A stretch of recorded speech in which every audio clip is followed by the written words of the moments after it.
ربنا آتنا في الدنيا حسنة وفي الآخرة حسنة وقنا عذاب النار.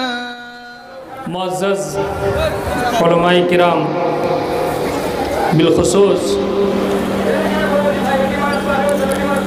عالم اسلام میں اپنی خاص پہچان رکھنے والے خطیب جناب مولانا ثناء اللہ مدنی صاحب،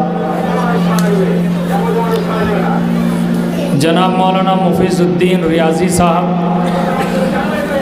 جنہوں نے تعلیمی میدان میں پچھلے 3 سالوں سے جو کام کیا ہے، اس مختصر وقت میں دوسری کسی شخصیت کو ہم لوگ نہیں دیکھ پا رہے ہیں. اسی طرح سے ہمارے درمیان موجود جناب مولانا عبدالصمد ندوی صاحب، ممبر ضلع پریشد، دیگر علماء کرام، میرے دینی و ملی بھائیوں و باپردہ ماں و بہنوں، آپ کے سامنے چند کلمات رکھنے کے لیے مجھے کھڑا کیا گیا ہے. دوستو،